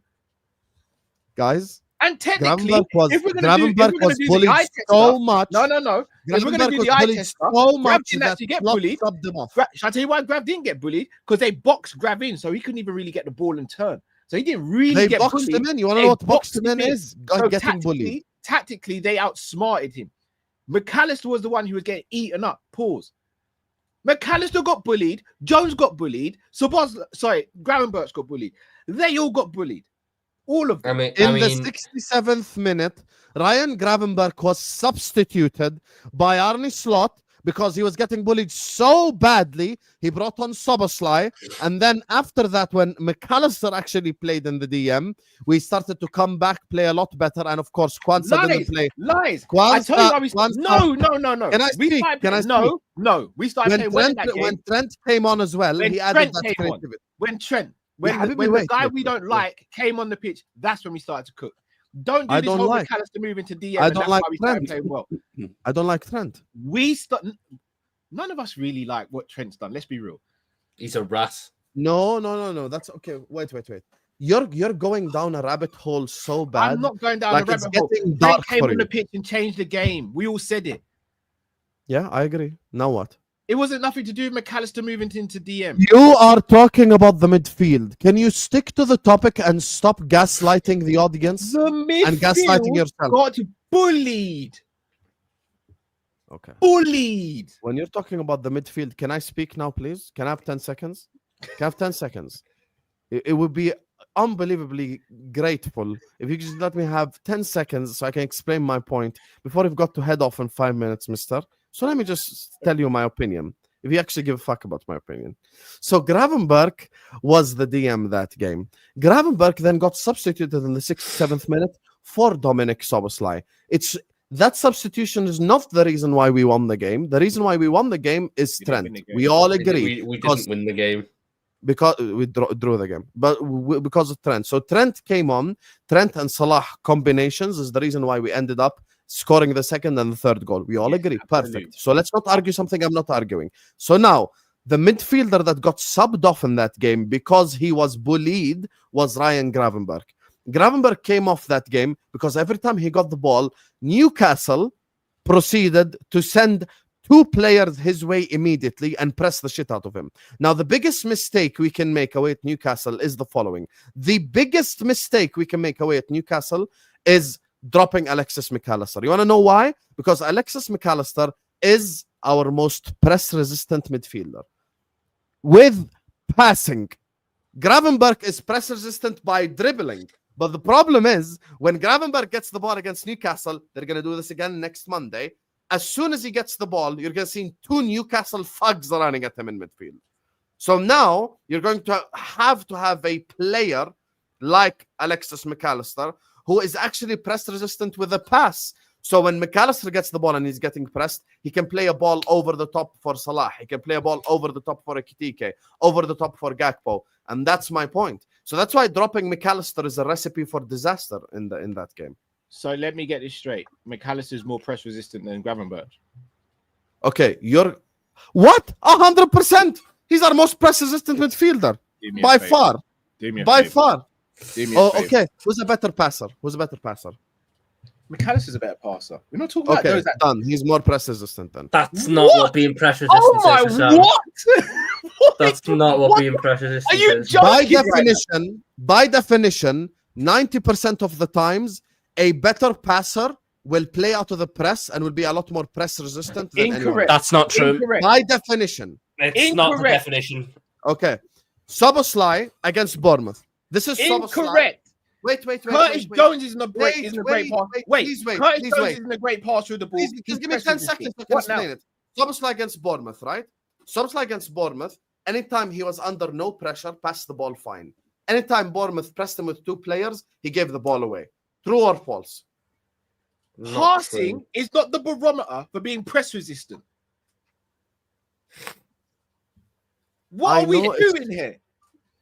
It's not about barometer. I'm saying by Have you definition, never played It's midfield? not the Have you definition. ever- out of all given situations, the ones that can get out of the pressing situations for the most part are the better passers. Sam, who rank our midfielders by press resistance? And who's like the most? press McAllister is resistant? most press resistant. Then Second is second, Gravenberch. third. Third is Szoboszlai. So you've got Curtis Jones bottom. That the one thing Curtis Jones is very good at. Curtis Is I'm Jones talking about the starters. Wait. Stop. Ah, I'm Sam, talking about the you're starters. just like me again. I'm talking about the starters. Don't build a point based on falsehood. Relax. I'm talking about the falsehood. starters. I asked you to rank the midfielders. No, okay. I thought you meant the starting 3, Tom. Relax, bro. All right, hold on. Who's a better passer, Henderson or Gini Wijnaldum? Henderson. Wijnaldum. Oh my god! You had to say, look at your face. You had to say Wijnaldum because you knew what was coming next. You knew what was coming next. Wijnaldum is the better passer. Who's more press resistant, Wijnaldum or Henderson? Wijnaldum, of course. And I'll ask the panel again and everyone who's in the chat, who's a better passer of the ball, Henderson or Gini Wijnaldum? Wijnaldum for me. Incorrect. Henderson was the better passer. Gini Wijnaldum was way more. I don't think Henderson is a good passer. Who's more press resistant, Gini Wijnaldum or Fabinho? Oh, that's a tough one. They're both great. It's probably still Wijnaldum. It's probably still Wijnaldum. Who's the better passer out of Fabinho? No, but that one isn't really like that's Who's not the black better and white. passer out of Fabinho and Wijnaldum? No, but here's the thing. Stop. Fabinho, That's not. No. Wait. Some people in the chat are also saying Fabinho. That's not like that crystal clear, by the way. It's looking a lot like Genie in the chat, bro. Bro, you see, there's many people who are writing Fabinho. Look at the chat again. No, because I asked the second question. No, but I'm saying that's more 50-50. Okay, you wanted me to rank our current midfielders, all of them, by press resistance? Yeah. Okay, am I including Wirtz or not? Yeah, go He's for a it. midfielder, isn't he? He's a midfielder, isn't he? So you got 6 options. You got Wirtz, Szoboszlai, Jones, McAllister. Okay, but here's why I won't include Wirtz, is because he plays on the 10 and he's way less susceptible to get Szoboszlai played in the 10 all last season. But it goes Gravenberch and Curtis Jones. That's the order. This season he won't. I go McAllister, second Jones, third Gravenberch, fourth Szoboszlai, fifth Endo. Pivot players. I never see Gravenberch. Curtis Jones is your most press resistant player. Gravenberch is a close second. McAllister is third. Szoboszlai is fourth. Endo is fifth. Thank you, Tom. But there is actually a decently sized gap between second and third. You think Gravenberch is a lot more press resistant than McAllister? Yes, hence why he's the person. I can hear. So why did Gravenberch get hooked off away at St. James's Park then? Because they tactically set up to block the passing range. Hang on, when was that game? Oh, he's press resistant. December 4th. Get the ball. So that's when Gravenberch was knackered and started to fall off a bit. And he couldn't get the ball because they shut off the passing lanes. It is basic midfield play. There was also played in midfield for pretty much all my life. Hold on. None of us are pro footballers. Okay, stop acting like you played for Arsenal. There was also an extenuating circumstance. Alexis McAllister had been booked in the game, which meant he was suspended for the next game anyway. So there was no point in taking him off. If he was going to get sent off, he was going to get sent off. You might as well just kept him on for the 490. Gravenberch had been booked, but he wasn't suspended for the next game. So you had to get him off so he wouldn't be suspended for the next game. Yes, that's the point. Because you can't risk him getting a red card because he would have had a suspension that he wouldn't have had. McAllister was booked anyway. Stop shouting. Relax. You keep leaning back and getting angry. The thing with this Gravenberch thing, Gravenberch, when he gets pressed, he plays out of the press by dribbling. When McAllister gets pressed, he plays out of the press by. You notice, guys, they just want to listen to respond. Like no one actually understands what I'm saying. No one. With the midfield that we have, Gravenberch will dribble out of the press, while McAllister will pass out of the press. True or false? False. Gravenberch can both pass and dribble out the press. If we're gonna sit up here and act like Gravenberch is this elite passer, then this right, Husam, Liverpool, and we're all gonna sit up here and lie. Liverpool had one error where in that run of December, I'm going to use the Tottenham game because this is one of them. Tottenham away. Which one? 6-3. The 6-3. Tottenham's first goal. James Maddison presses, wins the ball back off someone who's not very press resistant and scores. Who's the player he wins the ball off of? Yeah, but you're talking about an individual error by McAllister. I'm not though, because I can go back to the season before that. Brighton away. Brighton press. Okay, so you got what, 2 mistakes in 2 seasons? Wow. I could do that across multiple games for Sam. The fact of the matter is, Alexis McAllister is a very fucking good midfielder. But why don't you mention January till May? January till May. Who got Because I was going off the top of my head, Sam. If you want me to break it down, I'll take time and break it down. Top of your head. So January till May, what happened? January till May of last season. Yeah, what happened? Gravenberch was not any less press resistant. He wasn't just less press resistant. The levels of wait, let's use a different club. Who's the most press resistant midfielder at Chelsea? Casado. Yeah. Oh. I think it might be Lavia. I can see why you say Caicedo, but Lavia, from what I've seen, Who's is more press resistant, Caicedo or Enzo? Caicedo. Oh, I give up. It's Caicedo. You're It's going to act Caicedo. like that tackler is more press resistant than Enzo Fernandez. Yes, he is. You do realize that when Crystal Palace wanted to nullify a Chelsea midfielder, they nullified Enzo, not Caicedo. You know that, right? Because you can nullify Enzo, you can't nullify Caicedo. No, because Caicedo is not Caicedo on the footballer. ball is not can't. nowhere near as effective as Enzo Fernandez. By the way, Chelsea Okay, have a that very doesn't- similar Okay, dynamic that to doesn't us. make him less press resistant, though. Chelsea have a very similar dynamic to us with the Caicedo and Enzo double pivot. Caicedo is the more defensive guy, while Enzo is the more overall good player. Yeah, and our most offensive guy is the most press resistant. Gravenberch is our more defensive Yes, guy. Gravenberch is more Okay. press resistant than McAllister. Yeah, so no, Yes, not for me. yes, you No, agreed he's with not. me the whole time. No, he's not, because McAllister is the better passer. So if I give you 10 situations, McAllister is more likely to pass out of trouble. More likely. Yes, he's more likely to. Doesn't mean he's more likely to be press resistant though, because not every situation is passing out. So The if I was reason to why give you, Curtis Jones if is I was press to give you, resistance because he's a good passer. Curtis Jones is press resistant because he's incredibly good on the turn, and he's incredibly that's a good at using his different thing. body. He's also good, but he's That's a good what passer. no, but that's what press resistance is. Press resistance. Okay, who's the isn't better just passer, using- Jones or Gravenberch? Just passer. Gravenberch? You think Gravenberch is a better passer than Jones? Yes, yes. Oh, you're crazy, wallahi. No, you just think Ryan Gravenberch can't pass a ball, which is mental. I never said he can't pass a ball. I'm talking about, okay, can he pass it long? If you're going to claim Gravenberch is good at long passes, you're a liar. Yes, You know I he's can. not. I can. Because last season, Southampton away, who gets the assist for Mo's first goal? Ryan Gravenberch, long ball over the top. So just because he got one assist for a ball of you No, can't because do you know this what it is, stuff. Sam? Because you know what it is? I can bring evidence. I can bring evidence to the table. How many assists did McAllister get? Tom? Hang on. It's more Do than- I'm just reading the stats here. Do you actually know who's Liverpool's most press-resistant player? It'll probably end up being Soberslide. No, he don't even play for us no more. Liverpool, apparently, Liverpool's most on the rankings. Liverpool's most press-resistant player was actually Tyler Morton. But Tyler Morton's another one of them ones who's very good on the turn, because that's what being press resistant is. It's not about so. Thank you to Alex. Thank you. This is a Kopish subscriber as well. If you say you can't beat a press with passing, then wrap the shit up right now. No, because there's more than one way to skin a cat. What are we doing? What's the ball? Okay, and if I have more weapons than you, I'm more likely to skin the cat. That's the point. Do you know Yeah, that's like- Gravenberch has more weapons than McAllister. No, he does not. McAllister's Yes, he the most does. complete midfielder. Ryan Gravenberch can beat the press in more ways than McAllister can. All right. The only Case thing in point. that hold on, Gravenberch two does examples. better I'm than gonna use McAllister is I'm going to dribbling. use two examples. Two of the most press-resistant players I've watched in recent years: Pirlo and Iniesta. We can all agree on that, right? Mm-hmm. Yeah, very Pirlo impressive. pretty much did it with his passing and his ball manipulation. Iniesta did. Busquets, another one.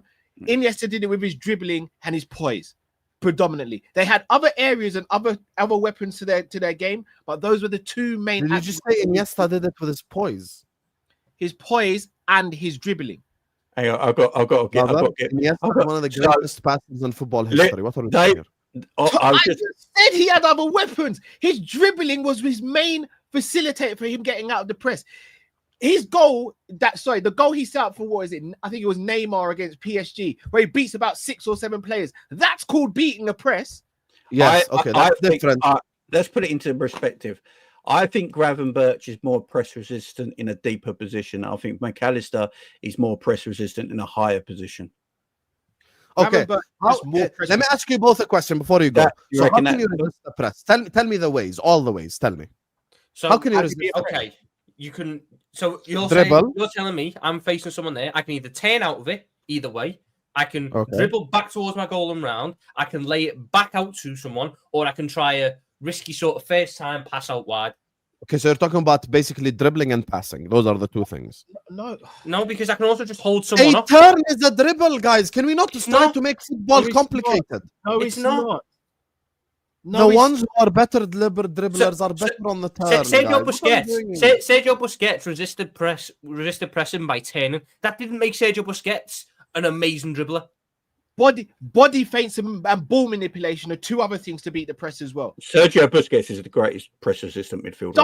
Look at how Sergio Busquets would beat the press by not touching the football. When the ball is past you and you dummy it, you are not dribbling, but you are beating the press with a no problem. Or a ball manipulation.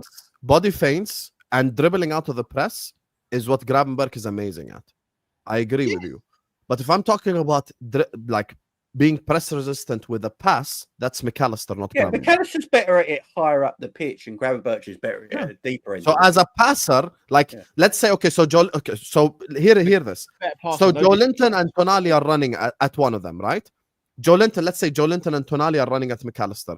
Can he pass his way out of trouble? Yes. Yes. Okay. Can Gravenberch pass his way out of trouble? Yes. Yes, but not as well as McAllister.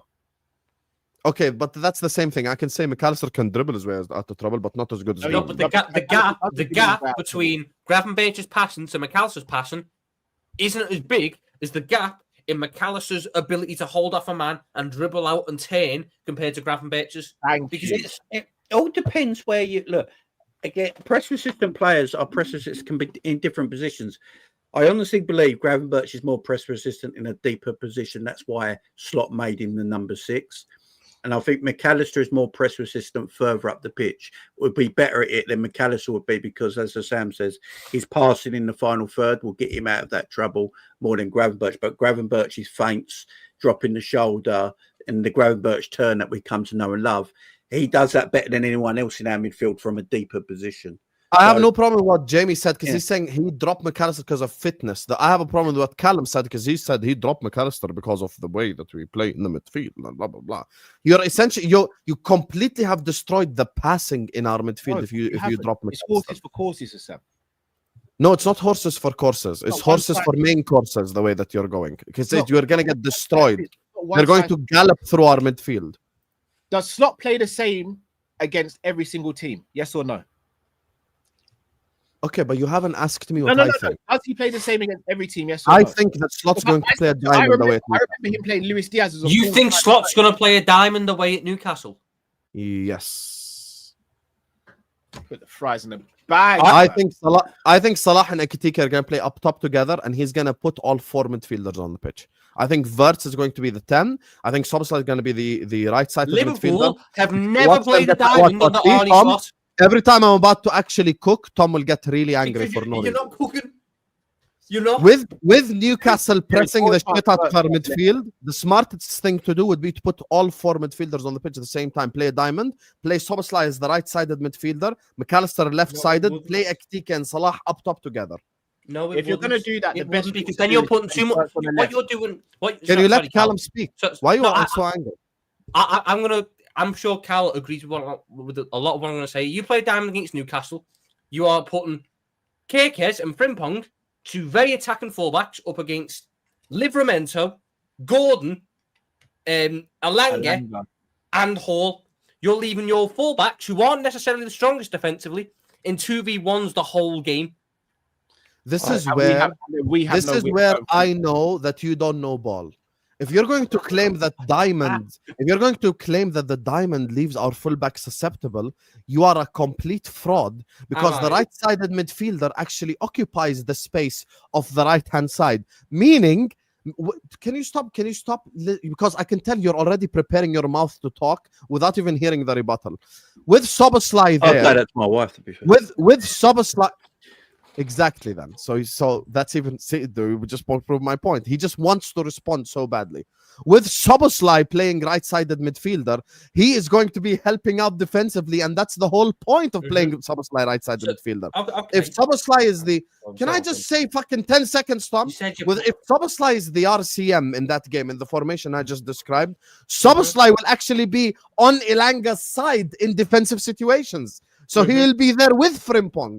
So the point of playing the diamond is negated if you're saying that when we're defending, I want McAllister and Soboslai to go out wide, at which point my midfield is Gravenberch. It's not negated. I'm only talking in defensive situations. The one that helps So out when the you're right back defending, is the when you are RTM. defending, in your scenario, you are giving Newcastle all the midfield.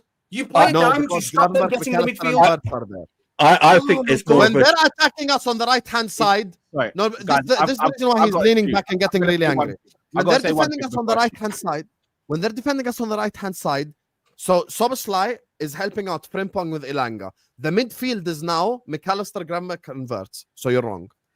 Can I just say one thing before I shoot? If we're going to play all four midfielders, the best way to do it is actually play Wirtz as a left winger.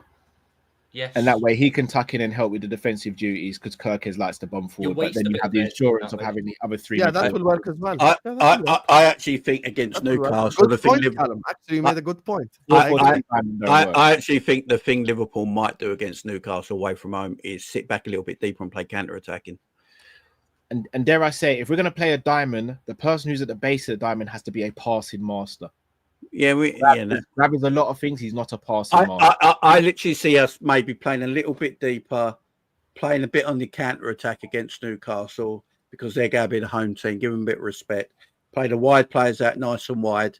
Get Wirtz in that 10 where he can hover and just sit back a little bit deeper, soak it up, and then go on the counter-attacks. That's where I think Liverpool can big up Callum and Tom. I know they both have to go. Me and Jamie are gonna cook the rest of the stream. See you guys, man. Subscribe to Tom Little and to Kopish, Sanderson show as well for UFC stuff. Khabib's the goat. Big up. Hi Jamie, we're gonna clutch this out. Clutch it out, yeah. Would you actually take a draw with no injuries? Yeah, I like that because I actually think we're going to beat Arsenal at Anfield. So I agree. I think I'll take a draw against Newcastle, but I can see us nicking the win at the same time. Yeah, I can see us winning. I can see us winning. I don't disagree with They you. got less threat. They got less threat than the last time we played them because there's no Isak. Who did Newcastle play this week? Oh yeah, they Villa. played Aston Villa. Horrible Yeah, I game. actually watched some of that game. Going forward, they were Horrible. shit, man. Yeah, horrible game. horrendous. Well, they're using Anthony Gordon through the middle, aren't they? He's not really so they're losing his pace off that left hand side. Man, this is the thing. Like, I'm looking at this game, and it's like a Monday night game under the lights. It's just like it feels like we're wrapping up a Monday night Raw game that day. I just don't even think it's going. The thing is, it's going to be hard for Liverpool. It's going to be hard to stop Liverpool scoring. You got Salah, Cody Gakpo, Wirtz, Ekitike. It's very hard for them. It's very hard for anyone to stop Liverpool scoring. Like I don't think we was as bad against Bournemouth as a lot of people have made out. But if we apparently were bad, we still scored 4 goals. So, I can see Ekitike dropping into that. I think Ekitike is going to be a different factor in this game because when was the last time we had a proper big striker up top that's also techie, can drop in, can link up? Dan Burn's not going to like playing against Ekitike because what Ekitike is going to do, he's going to drag centre backs out because he drops in, and he's also got a very good first touch. He can turn on it as well, and he's quick. So I think after all this talk, I think Slot will probably just run the same team back. It wouldn't shock me. Yeah, it wouldn't shock me. Yeah, I think he'll probably run it back. And the thing with like the whole like debate that we just had right now, I think because because Gravenberch hasn't played in a while, he'll probably be the one on the bench for fitness reasons. Like he'll probably be the one that comes on during the game, in my opinion, just for fitness. That's the thing that I think. Yeah, Luke, it's not because I don't want him to play. I think because you have to look at it this way. Gravenberch didn't play against Bournemouth, and he didn't play against Palace. He didn't play against Palace because he had Bilbao in friendly, wasn't it? Yeah, last time he played against actually last time he did play was Bilbao. Long time ago last time he played. So he's probably gonna bring him on. Yeah, that's what I think. So for me, I stick by it. No, I hear that. I think it's going to be a good game, man. It's going to be a fiery game.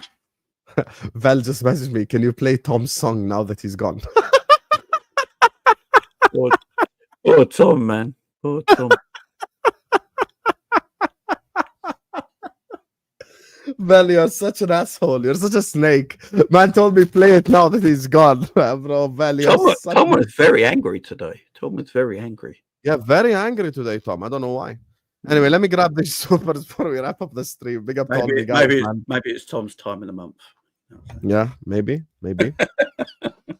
By the way, guys, like I said, remember that this stream next week, inshallah, is going to be at midday Monday. So book it down, mark it down. We're cooking up a whole different thing, you get me, on the channel. You get what I'm saying? So, yeah. Awesome. Big up to Gregory, who says, pro victimhood in 2025. In other news, sky is blue. Yeah, that's what I'm saying, bro. People getting stuff because we said fuck off Juve. It's just because it's Chiesa came from Juve. If he came from Inter, we'd go like fuck off Inter. He's a copite now. Like, yeah, exactly. It's where he last played for. Mm-hmm. It's crazy. I hear you.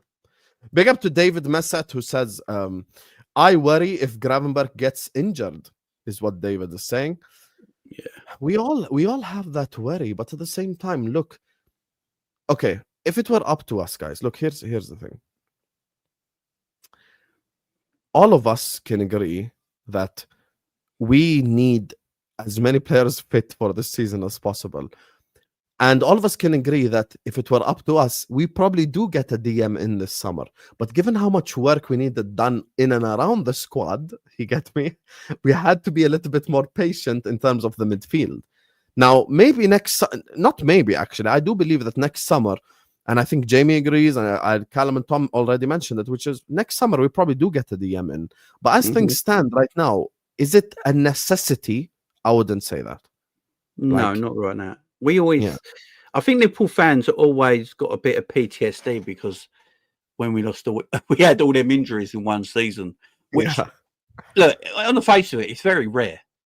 It is extremely rare for them sort of injuries to happen, like losing every single centre back in one season. How many times does that actually happen?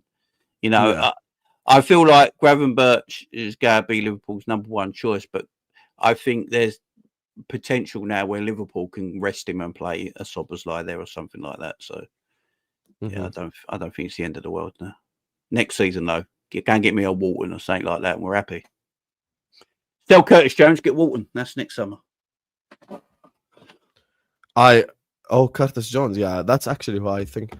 But here's the thing though, given Curtis Jones's wages and stuff, because remember me and you had this conversation earlier on this summer, because he's on low wages. Maybe it might be someone else who leaves. Never like say no to that. And Curtis Jones can just accept being a bench player, maybe. Yeah, I think Curtis just wants to play for Liverpool. So if he's playing, I don't know with Curtis. Curtis might be arrogant enough to think he can play anywhere, you know. I agree with you, yeah, in terms of his confidence. He's a very confident player, but he might feel like he can play anywhere. But from a club perspective, I think, ain't he on like 50k a week? 15, I think. I don't think he's on big wages. Let me actually search up Curtis Jones' wages. I don't think it's that much. It's like 20 grand, something like that. Bro, he's on 15 grand a week until June 2027. Yeah, so even if you want to give him a new contract, you give him one for like what, 50k, 60k, like he ain't like, bro. That's why we sell well, Sam. That's why we sell really well. Yeah, because we can let players go because we don't give them massive wages. I heard your argument with Igal. You are right, bro. The problem is some clubs ain't trying to pay 300 grand a week for Havertz. Like that's just and like when you got like you sell Kwanzaa and Ben Doak for almost 70 million combined. It is a lot because you're not giving them massive wages, but Arsenal still got players there that have had on loan for 4 years, and like Zinchenko was on 25 grand a week at City. They put him on 150, didn't they? And they're wondering why they can't get rid of him. Yeah, exactly, because no one's going to pay him 200 grand a week. Exactly. Big up to Faraz. Who says Wirtz and the 10 changed the requirement of a pivot. Szoboszlai and Diaz covered for McAllister, Trent lack of legs. Szoboszlai also not good enough to start as an 8. Yeah. With Wirtz there, I don't think we have an 8 per se. I think it's 2 6s. So it's like 2 6s on Wirtz, ain't it? 10. Yeah, 2 6s. Because if you look at you want to know the problem with Szoboszlai? This is the only thing I have with the problem with Szoboszlai is every time I feel like every time Szoboszlai is pressed, he just wants to like he panics almost. Like it's just unnecessary panic as well. Because he can play a safe pass and get out of trouble, but for some reason he just panicked. Like he tries to be too cute. He tries to be too cute sometimes. I don't know why. Like you just keep it simple, Sobo. I think Frimpong started his Liverpool career really well as well. I think I agree. I think he's actually started better than Kerkez. We would have probably bet on Kerkez starting. I think Frimpong's been excellent at right back. I don't think he's really done anything that wrong, to be perfectly honest. I agree. Good start for him. Guehi's a steal at 45 million. Contract is relevant. I agree with you, bro. It is a steal. It's good money, but I can see where the club are coming from. Yes, I can see where Liverpool are coming from. But listen, the later in the window it gets, the less I'll see it. Yeah. The later it gets in the window, the less I'll see what they're doing. I think the last week of the window is going to be a madness. For us, 100%. I think for a load of teams, I think you're going to see loads of big deals happening in that last week. Yeah. Loads of big deals. Do you think Konate will go this season? I think it's absolutely pointless to sell Konate for 25 million euros right now. Liverpool don't need them. Liverpool, really, if they did get Mark Guehi with Leone there as well, they don't really need to sell him to buy another defender, do they? So they're probably looking at it and thinking, we'll just keep him this season. He goes for free. It's not going to kill us financially because we've already bought his replacements. Yeah, so like what? Don't really 25 million euros. Does that make a difference to our anything? Like we probably make that on a match day at this point. Like that ain't nothing. Konate wind a lot of stuff up. I think Konate's just one of them defenders. If he starts a game at a high level, he stays at that high level throughout the whole game. Yeah. If Konate starts a game at a really low level, he's just that for the whole game, ain't he? He's not got no middle ground. Where with Virgil can have a middle ground and still be, Virgil's average is still better than most people's best. Yeah. You know what I mean? Yeah. But I don't think Ibu's got a middle ground, and that's part of Ibu's problem, I suppose, with a lot of people. By the way, guys, just for everyone in the chat, this whole thing, like £2 from time, this is StreamYard. It's not me. I did not make this. This was happening literally even on the Big Six yesterday. Like, it's not me, I promise you. I don't know what's going on with StreamYard. I have to individually star every single one of them, and it comes up like this. So glad you, man, stopped the underbelly thing with Gravenberg. No one hates Gravenberg. No one here disrespects Gravenberg. But we're going to claim Gravenberg is like this unbelievable passer. We're lying. You get me? Like, that's just the truth. Why ignore how careless Szoboszlai has been on the ball? No one's ignored it. Me and Jamie literally just brought that up. Yeah, like I said earlier, you can't play him centrally because he vacates his area too much as well. Yeah. I think Szoboszlai, when you watch Szoboszlai play, he always looks at his best when he's sort of drifting into that right-hand side next to Mo. That's when Szoboszlai, for me, looks at his best. Like that first touch for Chiesa goal, Szoboszlai out in that right-hand side, beautiful first touch, plays a nice simple ball to Mo, Mo puts it in the box, Chiesa scores. That's Szoboszlai. That's where he's more comfortable, in my opinion. Yeah. Waffle on Rio from Cal and JP last night. Crazy. What happened? So, on Monty's show last night, so Monts and they think Rio should be playing games now. Like, just put him in, he's ready to go. And we didn't disagree with it. What we said is, what I said anyway, is that I don't think the manager looks at it like that. Yeah. I don't think the manager looks like it like that right now. And is it Loki? I think Gakpo's the new scapegoat now. Yeah. Do I want Rio to play? Of course I want Rio to play. I want Rio going the team right now. I believe he is ready, and that's why we don't need another left winger. But I kept saying it. It's what Slot wants. Slot hasn't put him in any game since pre-season. Slot didn't look at the Community Shield like a pre-season game. He looked at it as a proper competitive game. Didn't put him in it. He didn't put him in the other day against Bournemouth either, when he needed to maybe change it up a little bit. I think if he had another left winger on the bench with a bit more maturity and was a bit older, he'd probably put him on instead of Rio. Yeah, I think it's just he's protecting Rio. Rio played cup games, and then he'll play some games this season, but not like maybe if we're struggling away at St. James's Park and like we're 1-0 down, he might bring him on. It's not impossible. He might, but do you think Rio's going to come on again? WWE game, hey, why not? Isak transfer request, or we bid before the game. Isak trash during the game, sold next Tuesday. Listen, I actually wasn't for the conspiracy, but now I actually understand where they're coming from in terms of like maybe they're avoiding all the drama to come with it, so they just want to sell him after the game. Maybe Yeah. that's a possibility. It's I the guess. atmosphere. It'd be the atmosphere at the stadium as well against the club and If everything. Isak comes on against Newcastle wearing red, Yeah. the boos will be so loud they'll be heard in Jordan. Or do you remember Figo? Do you remember Figo playing for Real Madrid in that Barcelona game? Yeah, they threw a pig head at him. Yeah, but they'd be throwing sausage rolls at him. Do you know what I mean? Be crazy. Fuck's sake, who thinks getting a Guehi would fix our transition defense should get a reality check? He often got caught out on transition whenever Crystal Palace tried the high line. Look, players will get better with better players. Yeah, exactly. If I put Tom Little next to Van Dijk, he'll look good. That's the truth. There is a point in time where all of us thought Lovren was a good defender. Simple as that. And he did. He looked good playing for smaller clubs, but then, yeah. Top right corner is being dishonest. That's Callum. You don't know Callum?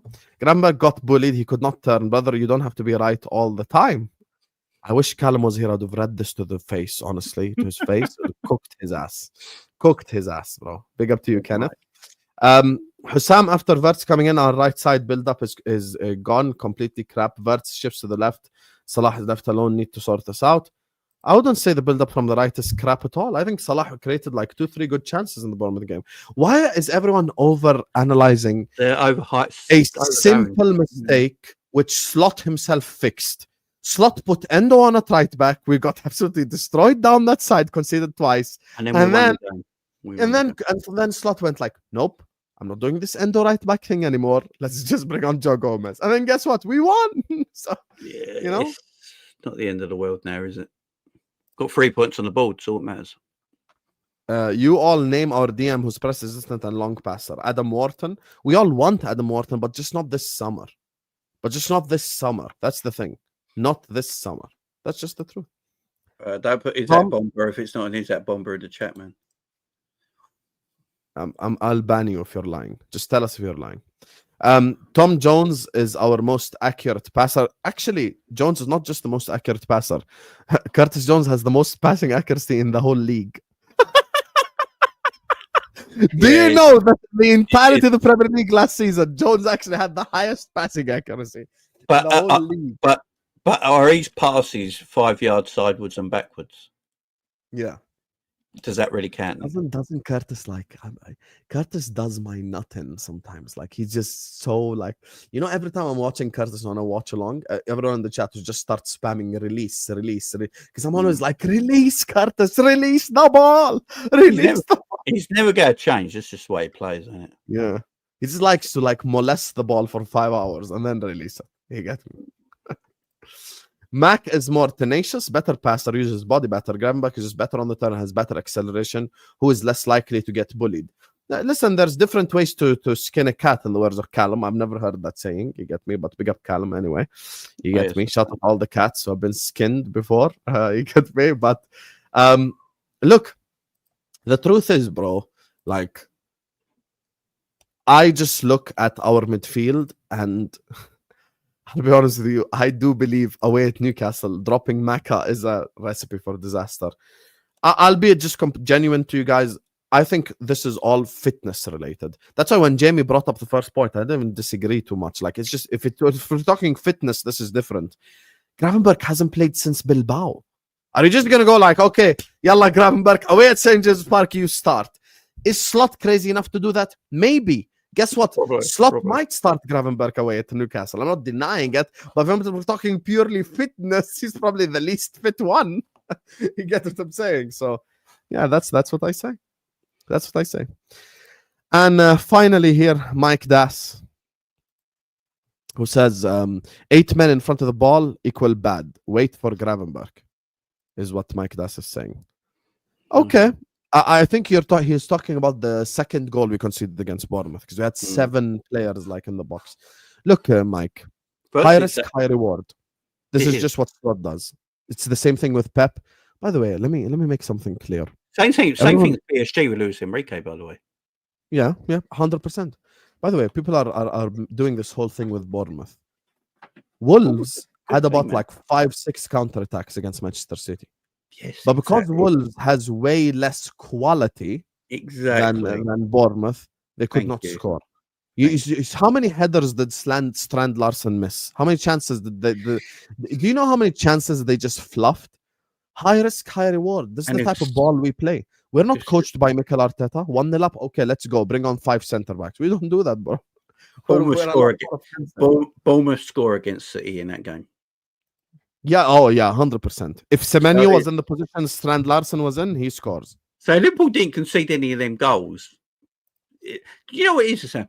If Liverpool won that game 4-0 but conceded the chance they did, people would still say, "Oh, Liverpool was still weak in transition," even though City did exactly the same thing, but they won't speak about it. You know why? Yeah. Because everyone's frightened. Yeah, that's a fact. Frightened. They're frightened. People doing too much, honestly. People just doing too It's much. crazy. We won a game 4-2. Yeah, did we come back? And yes, but we were like the Arsenal game. I don't know if you heard Roy Keane talking about the Arsenal game after. Yeah, I did. And that's my point to Mike about the high risk, high reward. If you look at like, you can't go and sit in at 1-0. It's also the same sort of situation. It's sort of like Liverpool and Arsenal at the opposite ends of the spectrum, yeah, but almost do exactly the same thing. So Liverpool are attack loaded. They're heavily attack loaded. In fact, I'd say we're the most attacking team in the Premier League by a mile. As a team, the way we play. Yeah. So we're always going to concede a few chances, but we're going to score 3 or 4 on a bad day. Arsenal, if you defend like that 1-0, but you let a goal slip in the 89th minute, Arsenal haven't got the attack or creativity to go forward and get a second or a third. But Liverpool have. Now, do I want us to play that way? Not all the time, no. But I'd rather play Liverpool's way than Arsenal's way every day. Oh, yeah, 100%. And by the way, Slot has shown the ability to be cautious. Like, he was very cautious away at Man City. Yeah, he's not stupid. Very he knows what he wants. You know, he even said about the Bournemouth second goal when Jamie Carragher brought it up to him and he brought the game up on the screen. He went, "Yeah, we got 8 men forward, but they got 8 men back as well, so it's man for man. So if we don't lose the ball there, they don't score." That's what he made a point of. He's not going to start dropping people back. He's about protecting and keeping the ball better. Yeah, I agree with you. I agree with you completely. By the way, guys, Jamie knows this because he's a streamer. It's very difficult to like individually start every single one. It's impossible almost. So like that's the problem. So that's just what StreamYard has done to us. Let me just read the 2 that I missed. Big up to Mantis, who says Thiago was the most press-resistant midfielder we had in the club era. Fight me. Also, Callum, why did Kamzat do that to my boy? Yeah, hold that, mate. Hold that. Big up Kamzat to my He destroyed him. I watched it last night. He destroyed him. He destroyed him. Big up to Abby, who says Ekitike winner at St. James's Park. # free Isak. I'd love for that to happen. And then Ekitike shushes the Newcastle fans. Big up to Kenneth, who says Newcastle versus Liverpool winner. He does that like he's exciting. You know what I'm saying? Like that would be elite. Big up to Callum, who says winner gets Isak. This feels like a SummerSlam series. You get me? Like when they go like team this guy versus team that guy, and winner gets blah blah blah. Like that's basically what's going on. Winner gets the John Cena. Do you reckon is that we'll be watching this at home in his Liverpool pajamas? 100%. 100%. If Isak is at home watching the game, he's supporting Liverpool. I promise you, he's supporting Newcastle. That'd be hilarious. Oh my God. I'll tell you what, if you see Richard Hughes in the crowd at St. James's Park, you know there's a deal being made because he doesn't need to be at a away game, does he? So if you see him in the crowd, man, then yeah, definitely it's on. Yeah, fact. Anyway, guys, look, Jamie Phillips Football Chats is in the description. Go give him a subscribe, please, every single one of you guys. Guys, I always get messages. Where can I find this guy, Jamie's channel? Yeah, maybe in the description. Just click view more. All the links are there, bro. Jamie Phillips Football Chats, Tom Little, Kopish, Sanderson Show, Matt One Show, all of them. Go give them all a subscribe right now. Hit the like button on this channel on the way out. Also, we have hit 57.9k. So thank you guys so much. I'm also going to be releasing a clip of me cooking Vater on the whole Wirtz thing. So watch out for that. What have they said now? Yeah, like, Florian Wirtz was really bad against PPB. I mean, I cooked his ass. You get me? Because of one game. Yeah, so I cooked him. So enjoy that clip as well. Are we pretending that Wirtz is shit now? Is that what everyone's pretending? Hey, That no one apparently- wanted him. That no one yeah, wanted him. apparently Pep Guardiola has bad talent ID because he Oh. wanted him to place KDB, right? So yeah, he can hold that. That's why I cook. I love this. Anyway, guy. guys, love you all, and I'm gonna see you guys later, man. Peace out.